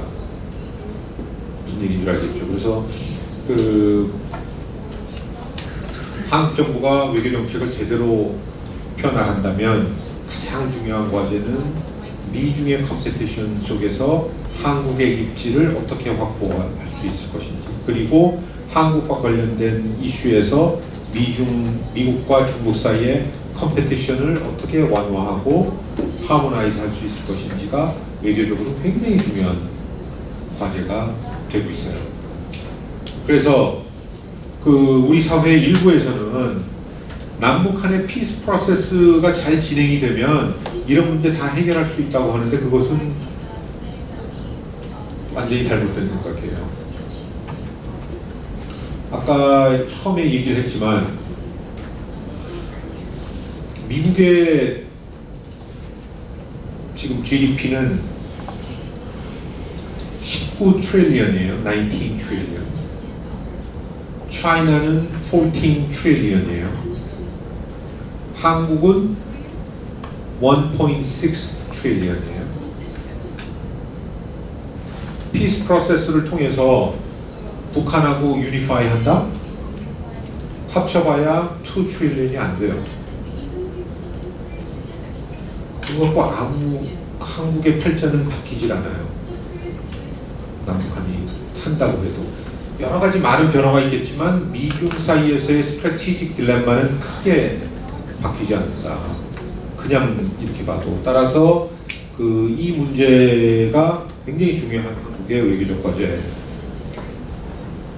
된다라는 거고, 노스 코리안 프로블럼이 전형적인 것인데, 여러분들 지금 보면 이 북한 비핵화, 북핵 문제, 북한 핵 문제는 남북한의 문제인 동시에 미국과 북한 간의 문제잖아요. 그리고 이 문제는 더 나아가서 미국과 중국 간의 문제예요. 왜냐? 아까 스트래티직 폴트 라인 해가지고 핫스팟을 봤잖아요. 그 중에 코리안 퍼니슐라가 있는데, 미중이 경쟁하지 않을 때에 북한의 핵 문제는 non-proliferation의 문제였어요. 이 북한의 핵이 테러리스트나 혹은 미국의 적대적인 국가 손에 넘어갔을 때 이거 굉장히 큰 문제가 벌어진다. 그러니까 북핵 개발을 막아야, 뉴클리어 디벨롭먼트를 막아야 되겠다 라고 하는 거. 그리고 한국 입장에서도 컨벤셔널 워페어가 더 중요한 거지, 뉴클리어를 여기다 쏴서 그 트랩보다는 컨벤셔널 트랩이 더 중요했던. 따라서 이 프롤리퍼레이션의 문제가 굉장히 큰 문제였는데, 미중이 지금 싸우면서부터는 이게 노스 코리안 뉴클리어 문제가 아니라 노스 코리안 프로블럼이 된 거예요. 다시 말해서 노스 코리아의 인플루언스를 누가 가질 것이냐 하는 거죠. 미국과 중국이 경쟁을 하는 속에서 노스 코리아가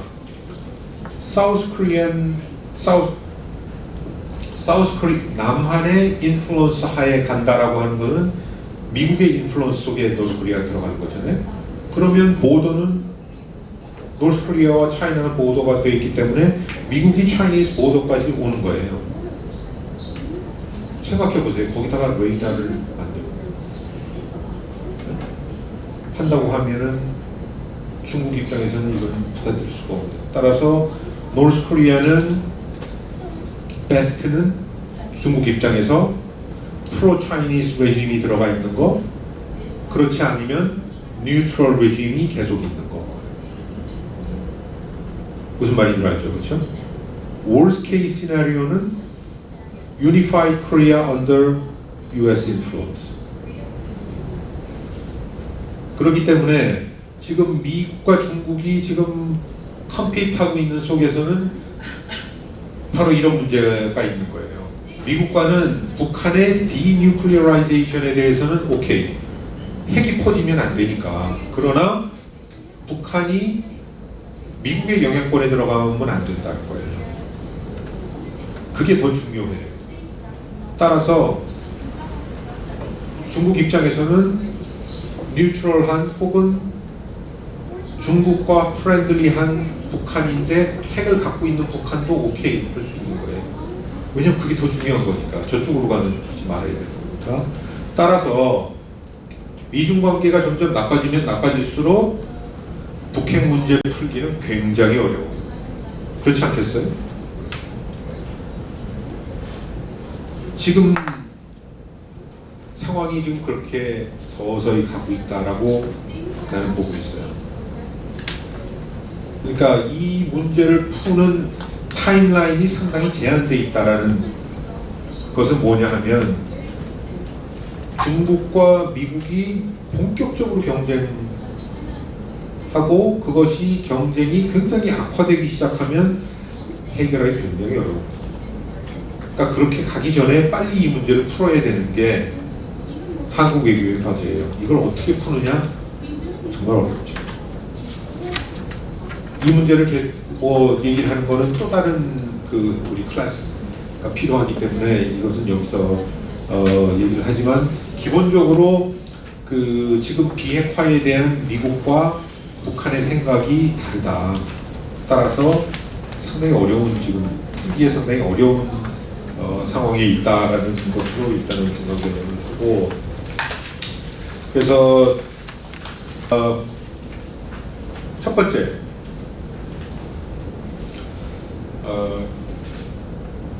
지금 미중 경쟁이 걸려 있는데 여러분들도 뭐 그런 아마 디베이트를 했을지 모르겠어요. 미국 편에서 해야 되냐, 중국 편에서 해야 되냐 라고 하는 건데, 난 그거는 그 바보 같은 소리라고 생각해요. 왜냐, 아까 처음에 그 롱 사이클, 리더십 사이클 봤잖아요. 그렇죠? 그리고 미중의 프리딕션도 봤잖아요. GDP 그로스를 해가지고. 그러면 그 지금을 보면 한 30년 정도 되면 군사력이 비슷해지고 싸움이 날 가능성이 높고, 그렇게 되면 츄사이드를 해야 될 가능성이 상당히 높아요. 그런데 아까 또 얘기가 나왔던 것은 그 미국이 여러 가지 디터런스 스트래티지를, 슬로우 다운 스트래티지를 썼을 때는 서로 간의 컨플릭트의 시간은 조금 더 길어질 수 있다.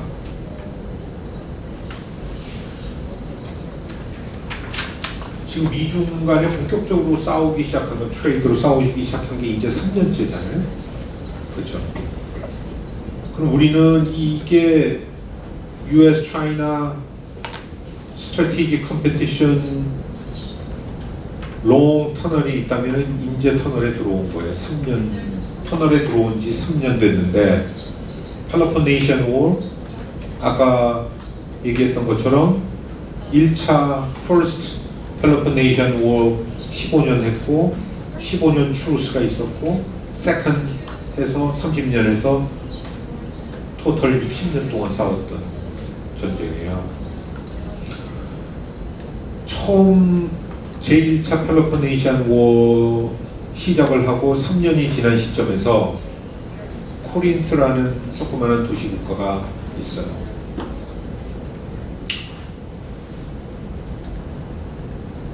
아테네냐 스파르타냐를 선택할 이유가 없잖아요. 만약에 내가 미래를 알아서 60년 후에 스파르타가 이겼어요. 이긴 걸 알아요. 근데 60년 전에 스파르타 편을 들면 이게 현명한 선택일까? 60년 후에 스파르타가 위너라고 얘기를 해도 그 사이의 히스토리는 상당히 긴데, 따라서 그거는 미국 편에 서야 된다. 궁극적으로. 혹은 아니나 중국이 30년 후에는 미국보다 더 세질 수가 있으니까 중국 편에 서는 게 낫다라고. 이런 것들은 지금 얘기할 것은 아니고, 화웨이의 문제가 터진다고 해도 얼티미틀 누가 이길 것을 생각하면서 미국 사이드에서 위닝 사이드, 루징 사이드 이렇게 하는 거는 현명하지가 못하다. 따라서 양쪽의 전략을 좀 잘 지금으로서는 분석을 하는 게 무엇보다도 필요하고, 두 번째는 한국과 같은 미들 파워의 그 양 사이에서의 스페이스를, 스트래티직 스페이스를 자꾸 넓혀가는 게 굉장히 중요한 일이다. 그 중에 특히 중요한 것은 우리가 그 룰스 베이스드 오더라고 얘기를 합니다. 이게 오더에는 그 룰에 의한 오더가 있잖아요. 힘에 의한 오더가 있는 반면에, 근데 그 룰도 결국은 가장 힘이 센 나라의 이익을 반영하는 룰일 수밖에 없어요. 국제 질서에서는. 그럼에도 불구하고 룰이 있다면 그 룰 속에서, 그 룰이 있으면 일단은 세상이 프리딕터블해지니까 그 다음에 익스펙테이션이 생기게 되고, 따라서 그 지금과 같은 이 룰이 흔들리는 그 지금 세상 속에서는 저 룰을, 국제 룰을 만드는 외교가 굉장히 중요하다라고 하는 것이 그 두 번째고, 이 두 번째에서 특히 그런 룰을 만들기 위해서는 미중이 아닌 그 미들 파워 간의 협력 네트워크가 상당히 중요하다라는 것, like-minded 그룹을 자꾸 만들어 나가는 그런 전략이 상당히 중요하다라는 것이고, 마지막으로는 아마 여러분들이 외국인으로서 한국에 살면서 저런 거는 많이 느꼈을 거예요. 한국 사람들이 그 굉장히 내셔널리스틱하다, 혹은 그 ethnically exclusive하다라고 하는 이런 그런 것들이 어떻게 보면 굉장히 그 글로벌화된 사회처럼 보이지만 다른 한편으로는 그것이 그 아까 일본 문제를 다룰 때도 이런 그 내셔널 아이덴티티 문제가 클래시가 일어나면 저렇게 리지드하게 꼭 반응할 필요가 있을까? 네? 이런 것들 조금 더 글로벌하게 문제를 바라볼 수 없나? 라고 하는 생각들을 여러분들이 아마 할 거예요. 그런 내셔널리즘이 과거에는 한국의 디벨롭먼트에 굉장히 포지티브하게 작용을 한 것도 사실이지만 지금의 세상에서 그런 그 익스클루시브한 혹은 외부에 대해서 굉장히 그 리지스턴트한 그런 그 내셔널리즘은 그거는 좀 뛰어넘을 필요가 있다. 그래야 이 동북아에서 그 네이버링 컨트리들과 조금 더 잘 그 살아나갈 수 있는 그런 기반이 되지 않겠느냐 해서 저는 이제 국내적으로는 저런 것들이 필요하다라는 얘기를 하는 걸로 일단 그 오늘 렉처를 여기까지 좀 하고요. 지금부터는 퀘스천 Q&A를 하겠습니다. 질문은 여태까지 뭐 했던 것 중에서 질문을 해도 좋고 평소에 이 지금 주제와 관련해 가지고 궁금한 게 있는데 내가 다니는 학교에서 잘 이 문제에 대해서 좀 답을 잘 못 얻었는데 오늘 좀 얘기를 좀 듣고 싶다 그런 생각을 하면 그 질문을 해도 좋고요.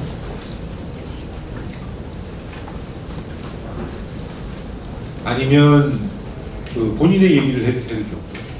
자, 저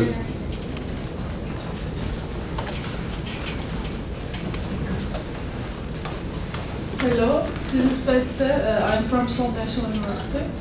I would like to ask you a question about Korea-Japan dispute.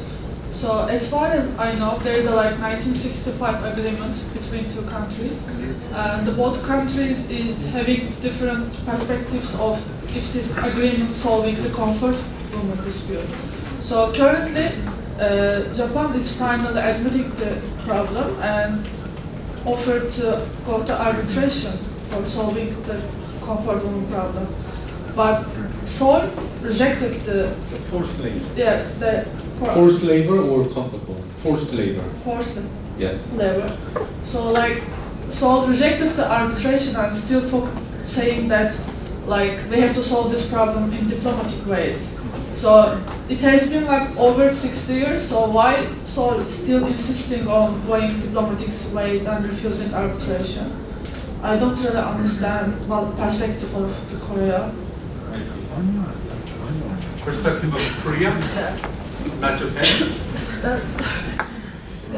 But Japan is finally admitting that there is a problem and coming to Korea to solve it. But why is Seoul is rejecting the offer?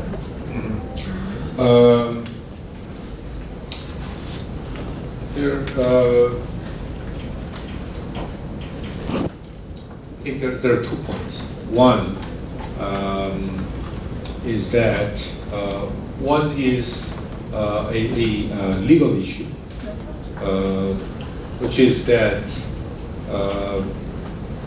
back in 1965, the deal, diplomatic negotiation deal was between the national governments and national governments over properties and etc. And there's an issue of individual right to ask for compensation, and that right was neglected in that negotiation. And then 40 years later, the Korean government revisited this treaty and concluded that there's an aspect of individual right to sue Japanese government over, compensation. So it's a legal compensation. Once you take the legal compensation, that means Japanese government admit that colonial rule was illegal. You understand what I'm saying, right? So you ask for something on the court, and then court said yes. That means that Japanese behavior during the colonial period was illegal, right? And back in 1965, Japanese government never admitted it, and still never admitted, right? So that's the pending issue. And this individual right to ask for compensation, right? If the court says yes, admit, that means you admit the illegality of Japanese colonial rule. This is a very big issue, and Japanese government treated when Korean government admitted the individual right of the victims to ask for Japanese government's compensation, that means you admit, the court admits that Japanese colonial rule was illegal. They say that back in 1965, we never admitted it, Japanese government, and also Korean government agreed. So that's the agreement. And now the Korean government said, Korean court, Supreme Court said that Korean government admit that individual right. That means it breaks with the previous. You know this story, right? Up to this point. And the Korean government's position is that if the court says this, then Korean government has a responsibility to observe, to respect the decision. So now the issue is whether number one, if individual the right for compensation is admitted or not legally in legal interpretation, and number two, whether Japanese colonial rule is illegal. These two are legal issues, needs legal interpretation, and needs legal dispute, right? And then Japanese government asked for diplomatic negotiation, diplomatic consultation, which is Article 3 of the 1965 treaty. And the Korean government didn't respond to that. So Japanese government asked for that back in January.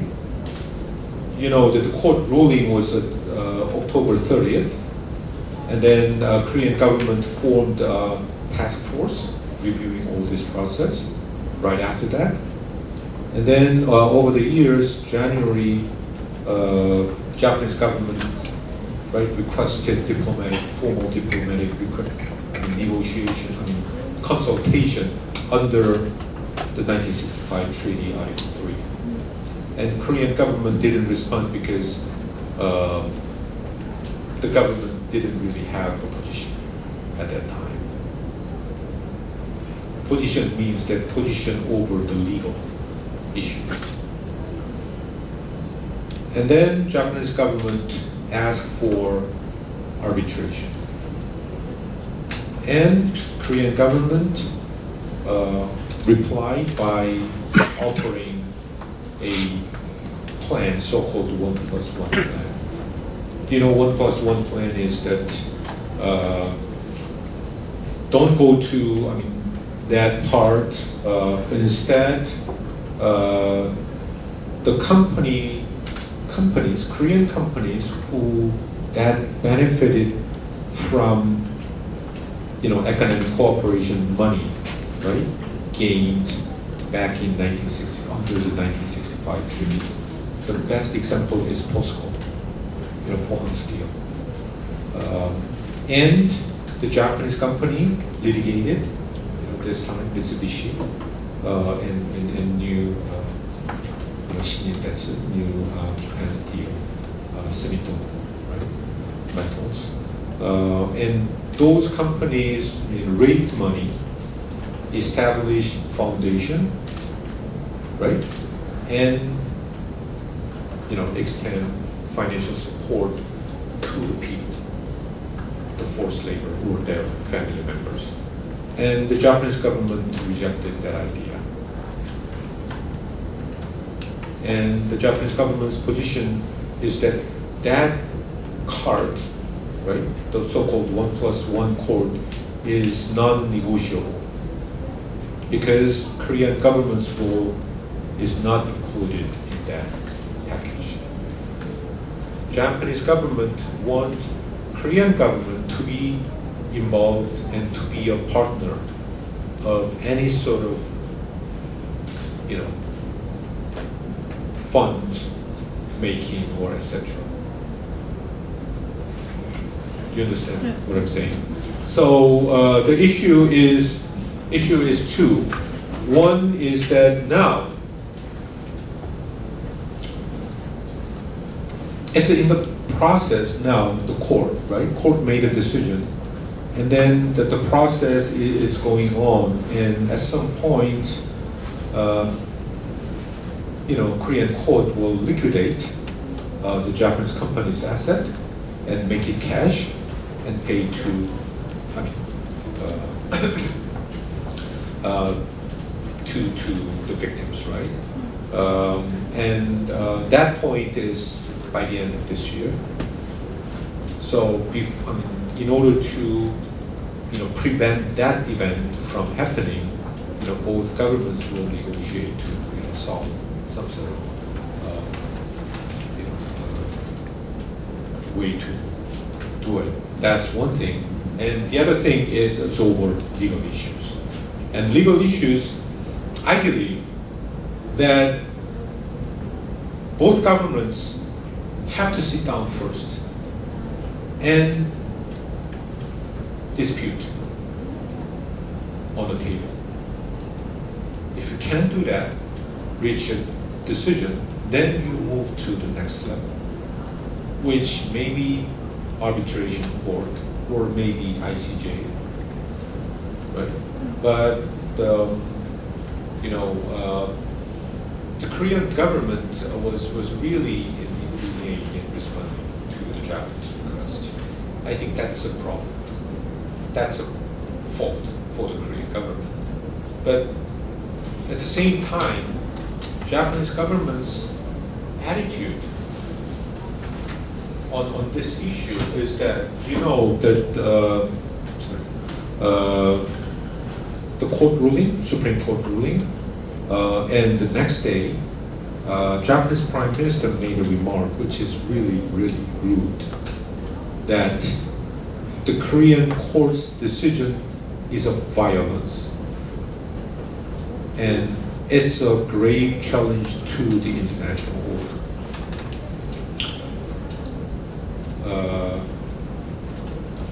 Violence in Korean, 폭거. 폭거란 말은 북한 대변인이 보통 하는 말이에요.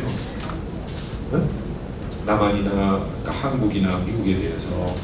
근데 일본의 외무 대신이 그 foreign minister가 한국 코트의 디시전에 대해서 폭거고 결론을 냈어요. 이것은 국제 질서에 대한 심각한 도전이라고. 그러나 이게 국제 질서에 대한 심각한 도전인지 아닌지는 그것은 diplomatic consultation 그렇죠? 외교적 협의에서 얘기가 돼야 되는 거지 미리 결론을 내놓고 그렇게 하는 것은 외교적으로 굉장히 루드한 무례한 그런 행위라고 나는 생각을 했어요 그 당시에. 그래서 아 이거 굉장히 어렵겠다 일본이 저렇게 나오면. 그래서 지금 남아있는 일은 지금 얘기했던 것처럼 한편으로는 지금 현금화 캐싱을 해가지고 리퀴데이트해서 캐싱해서 하는 이거는 마지막까지 가는 거거든. 그 일이 벌어지기 전에 빨리 그 한국과 일본 정부가 앉아서 대화를 시작을 해야 되고 그것을 막기 위해서. 두 번째는 막는 거는 그거는 하나고 fundamentally 지금 그 이 리걸 이슈를 일본 측이 제시를 했는데 이 문제에 대해서도 양측이 저는 양측의 외교 당국이 앉아서 먼저 디스커션 해야 된다고 생각해요. 지금 그거를 스킵하고 일본은 중재위 아비트레이션 코트에 가라고 얘기를 하는데 이거를 먼저 하고 양측 한국 측이나 일본 측에서 서로 소위 리걸 배틀을 한번 한 다음에 안 되면 그 다음에는 아비트레이션이나 혹은 ICJ 그 카드로 넘어가는 게 맞다. Do you understand? Yeah.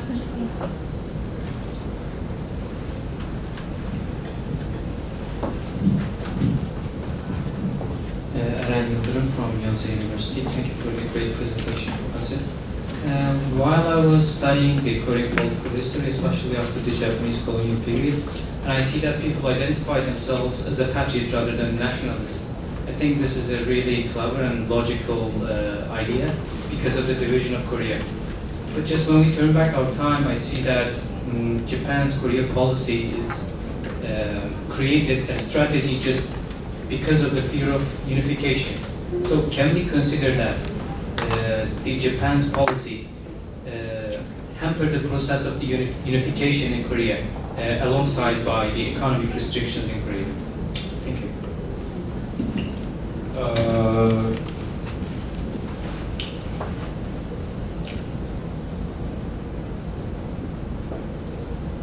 Traditional Japanese stance toward the Korean Peninsula is 한국말로 하면 한반도는 일본의 심장을 겨누는 비수. 이거 어떻게 해석했어요? 트랜슬레이트 했어요?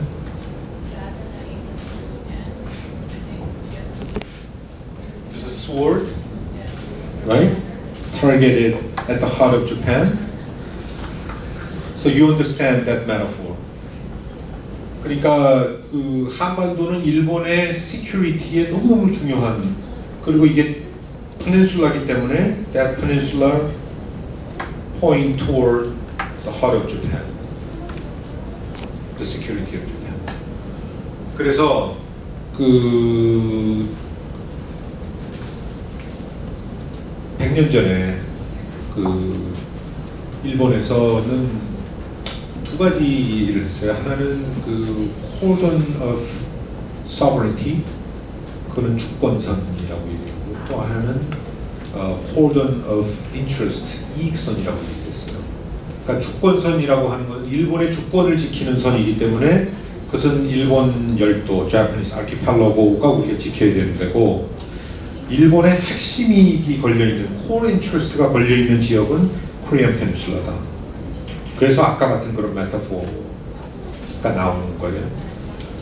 그렇게 보면 일본 입장에서는 한반도가 일본의 안보에 너무 중요하기 때문에 일본 입장에서 best interest는 아까 차이나의 best interest를 얘기 좀 했던 것처럼 best interest는 pro-Japanese government in unified Korea.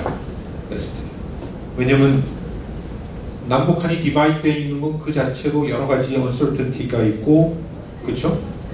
여러 가지 불안정성이 있으니까 인스테이블한 거니까 Unified Korea가 이때 Unified Korea는 pro-Japanese government다. Friendly to Japan. 그게 베스트예요. 두 번째는 neutral. Unified neutral government.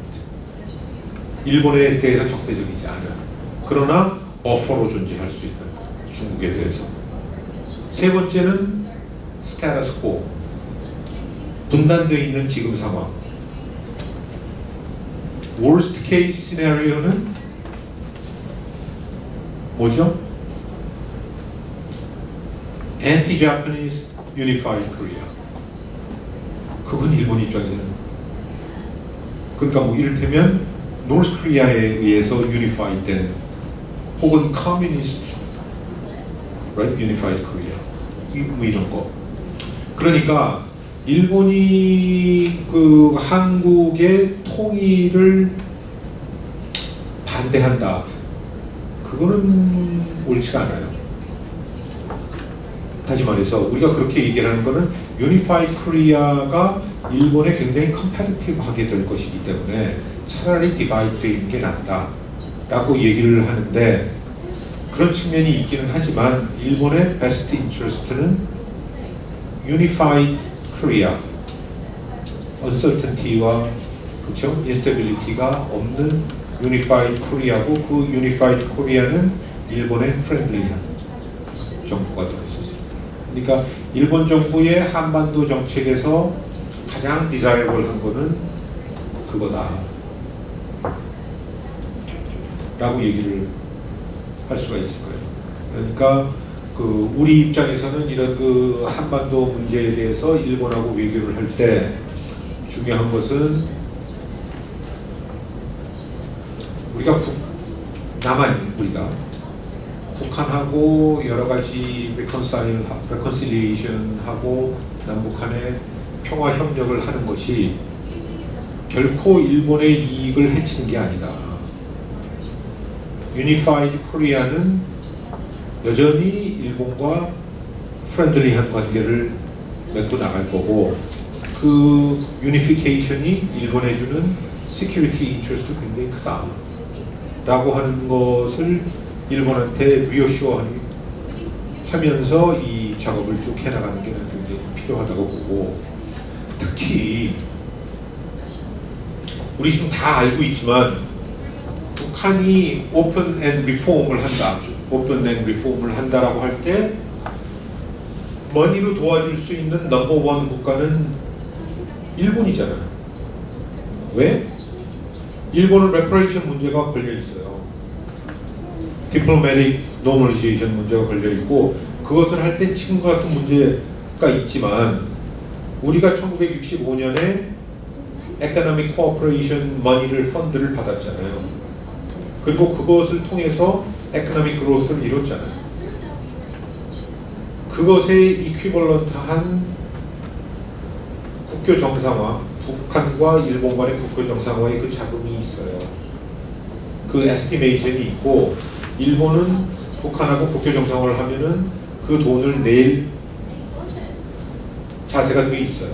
그건 거꾸로 얘기를 하면 북한이 앞으로 개방하고 개혁을 하고 해나가는 데 있어서 자금의 굉장히 큰 파트는 일본이 지불하게 돼 있어요 지금. 따라서 일본이 굉장히 중요한 나라예요. 북한의 개방 차원에서. 네.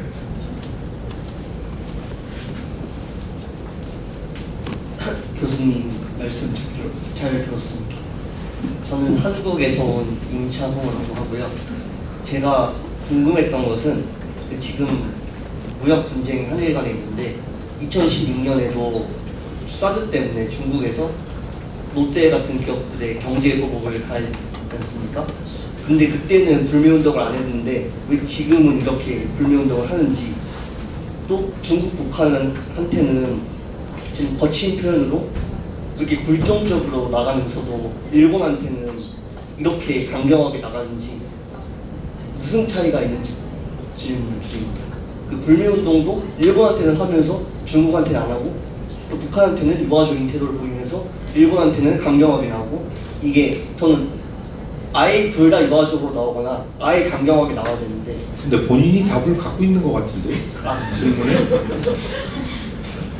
왜 그런다고 생각해? 저요? 네. 저는 지금 정권 신북 좌파 성향이기 때문에 그렇게 생각을 하는데 이 교수님의 분석을 따로 있을 것 같아요.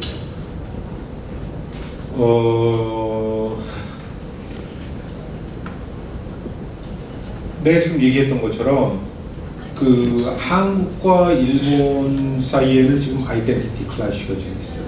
내셔널 아이덴티티 클래시가 있는데 그 내셔널 아이덴티티 클래시는 그 친북 좌파 정부가 아니라도 그 클래시는 여전히 존재합니다.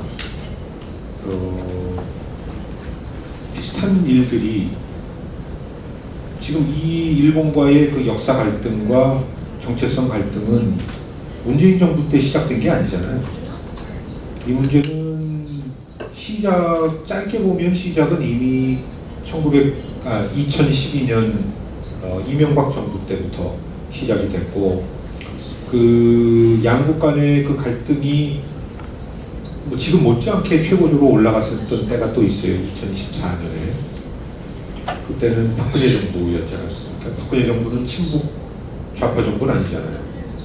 따라서 이 문제는 얼마나 그 한국 정부가 내셔널리스틱한 정부인지 그리고 또 그 상대로 일본 정부가 얼마나 내셔널리스틱한 정부인지의 그 다이내믹스에만 걸려 있다고 보고 그 한국 정부의 이념으로 얘기하기는 좀 어렵다. 그러나 이런 점은 있어요.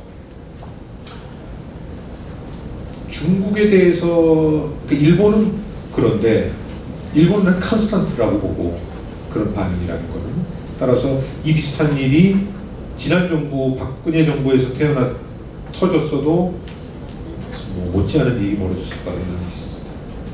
그런데 그 중국에 관해서는 이런 측면이 있어요. 그러니까 그 북한 문제를 푸는데 중국의 역할을 어느 정도 평가할 것이냐,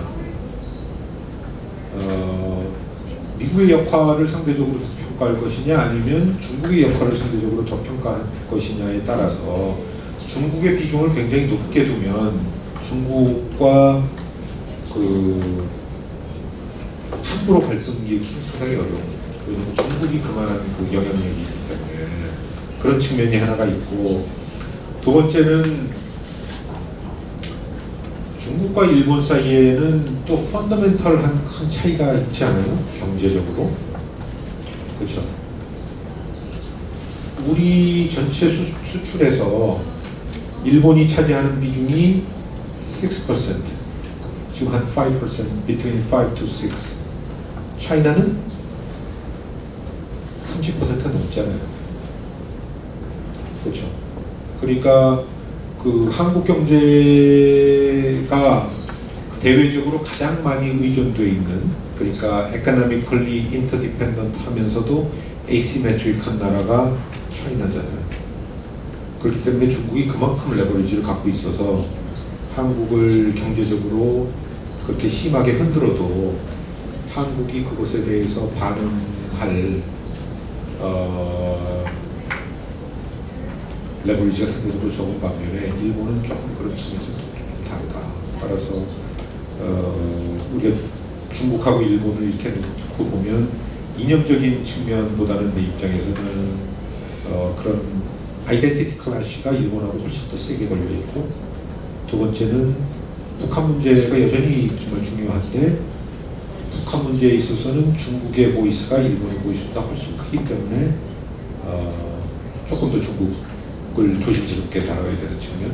그리고 세 번째, 경제적으로도 일본보다는 압도적으로 중국한테 우리가 의존되어 있기 때문에 훨씬 더 조심스러울 수밖에 없다. 아마 난 그렇게 좀 해석을 하고 싶은데.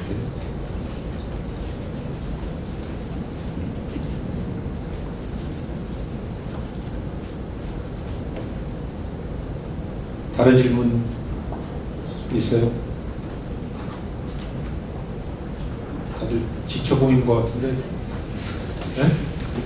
2시간 하고요. 없으면 오늘 강의는 여기서 마치겠습니다. 2시간 동안 많이 고생하셨어요. 대단히 감사합니다.